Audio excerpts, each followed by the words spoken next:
సామెతలు 3వ అధ్యాయము.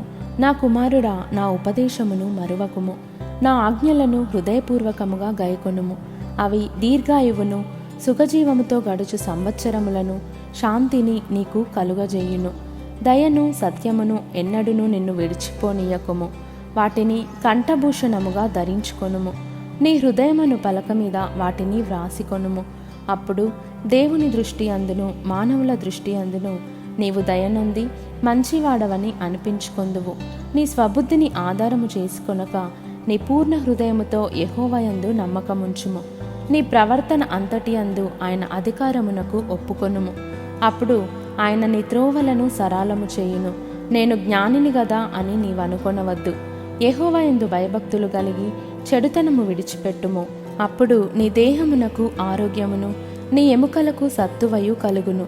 నీ రాబడి అంతటిలో ప్రథమ ఫలమును, నీ ఆస్తిలో భాగమును ఇచ్చి యెహోవాను ఘనపరచుము. అప్పుడు నీ కొట్లలో ధాన్యము సమృద్ధిగా నుండును.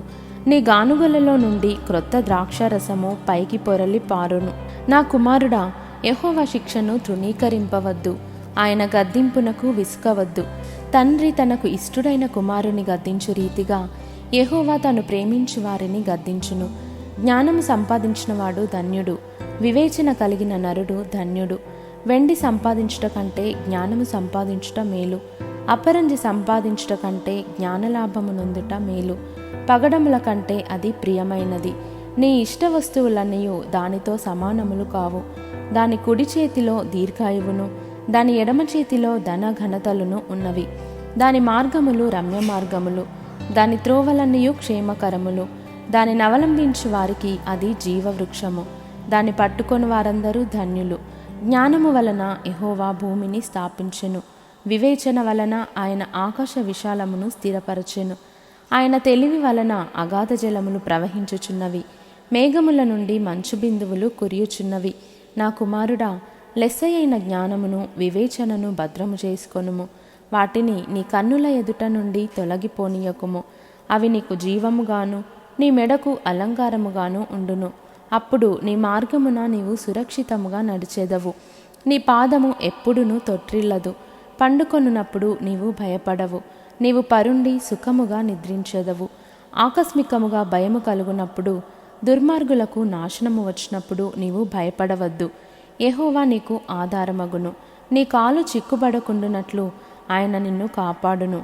మేలు చేయుట నీ చేతనైనప్పుడు దాని పొందదగిన వారికి చేయకుండా వెనుక తీయకుము. ద్రవ్యము నీ యొద్ద నుండగా రేపు ఇచ్చేదను పోయి రమ్మని నీ పొరుగువానితో అనవద్దు. నీ పొరుగువాడు నీ యొద్ద నిర్భయముగా నివసించినప్పుడు వానికి అపకారము కల్పింపవద్దు. నీకు హాని చేయని వానితో నిర్నిమిత్తముగా జగడమాడవద్దు. బలాత్కారము చేయువాని చూచి మత్సరపడకుము. వాడు చేయు క్రియలను ఏమాత్రమును చేయగోరవద్దు. కుటిల వర్తనుడు యెహోవాకు అసహ్యుడు. యథార్థవంతులకు ఆయన తోడుగా నుండును. భక్తిహీనుల ఇంటి మీదికి యెహోవా శాపము వచ్చును. నీతిమంతుల నివాస స్థలమును ఆయన ఆశీర్వదించును. అపహాసకులను ఆయన అపహసించును. దీనుని ఎడల ఆయన దయచూపును. జ్ఞానులు ఘనతను స్వతంత్రించుకొందురు, బుద్ధిహీనులు అవమానభరితులగుదురు.